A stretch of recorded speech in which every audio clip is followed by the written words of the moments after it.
It's time now for a look at today's business news with Bryan Quinn, who joins me on set. Hi, Bryan. Hey, Jeannie. So you're starting in France, where candidates for the upcoming snap legislative elections have just held a key meeting with the country's business leaders. They have this meeting wrapped up just over a half hour ago. Candidates addressing France's top employers federation known as the MEDEF, along with small and medium business owners. Representatives of all major parties vying for spots in the next National Assembly had a chance to lay out their economic plans. Prime Minister Edouard Philippe was first off. He seemed rather critical of President Macron's decision to dissolve Parliament in the first place, although he was finally rather supportive of Macron's pro-business policies. After Philippe came two groups with the biggest chance of causing a major upheaval. That would be the left coalition known as the New Popular Front and the far-right National Rally Party. Both have been causing a lot of anxiety amongst French business leaders with spending plans that many worry will worsen France's debt problems. The country was officially reprimanded by the EU just last night for consistently blowing past the bloc's limits for both annual deficits and overall debt. France's economic situation is looking grim. That has businesses worried. France 24 spoke with Christopher Dombic from Pictet Asset Management about just that. Take a listen here. The economic situation is pretty bad, really. Businesses are going bankrupt left and right, and the budgetary situation is in real trouble. There was a recent Senate report that painted a catastrophic picture of state finances. And for businesses, this is a real issue because when the state's finances are in trouble, that could mean tax hikes for them and cuts to subsidies.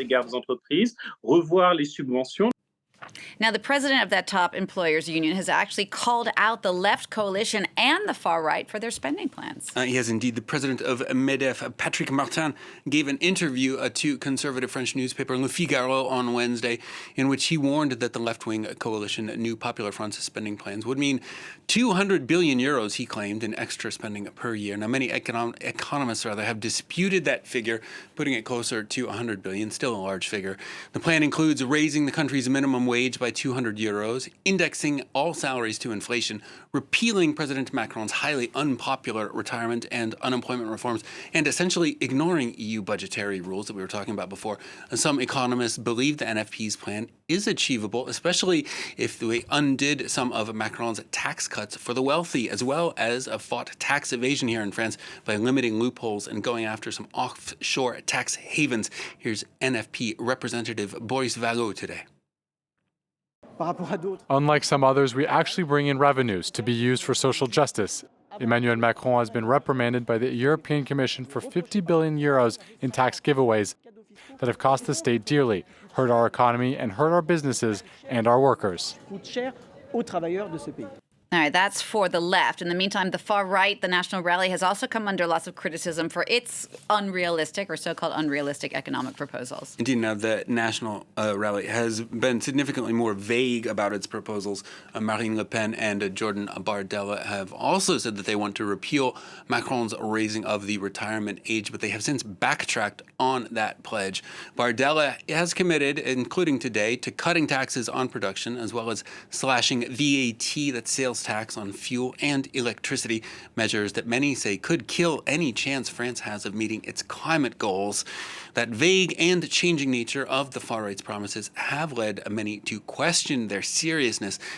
President Jordan Bardella told business leaders today that the country's dire budgetary system means it will take time to implement those measures. Here he is. I want to get back to budgetary sanity, so I've said that our economic plan will have to take the budgetary reality into account, and the situation we will inherit, for which we are not responsible, will force us to make choices and to put in place a schedule. All right, Bryan, in any case, with this election now, the first round of the election just 10 days away, it's safe to say that French businesses are certainly on edge. So, Jeannie, election years in France are rarely good for business as executives and investors delay spending plans to see what the new political environment will bring. This year, though, the sudden nature of the elections and the increased uncertainty with the far right at the gates of power have companies even more nervous than usual. Monty Francis and our colleagues at France Télévisions report. There is a sense of uncertainty at this medium-sized business, specializing in the import and export of mechanical parts. The CEO says since the French president called for new elections, he feels like he's had to take certain precautions to protect his business. We have an important acquisition in the pipeline. We didn't cancel it, but we decided to postpone it as to not take a risk, given we're in this period of relative uncertainty and given the anxiety that there is. He's also decided to take other precautions, including a limit on purchases of goods and a hiring freeze. A few kilometers away, this company deals in parts used in aeronautics. The uncertainty of the elections has pushed its manager to take out a loan in the case of potential difficulties. He has doubts about the promises being made by the political parties. When we look at the candidates' platforms, we can see that they were prepared really quickly. So we can doubt the sincerity of certain promises. So it's really a complete uncertainty. Several employers' organizations share those concerns. We cannot take the risk of financial instability and mistrust with our economic partners. The business community wary of programs being proposed by both the right and the left. In either case, it's not bearable for public finances and for companies. To spend wealth, you have to create it first. And I have the impression we sometimes forget that.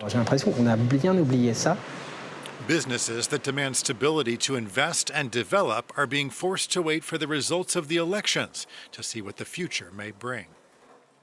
Now, business owners and especially business leaders, generally a conservative bunch, and there's been a lot in this election, a lot of media attention that attempting to sort of equalize this left coalition, which is essentially a social democratic center-left coalition, European coalition, that is, with this very far-right coalition. You see a lot of it in the business press, and I think we're going to see more uncertainty, especially, and a lot of concern as the election approaches. We certainly are. And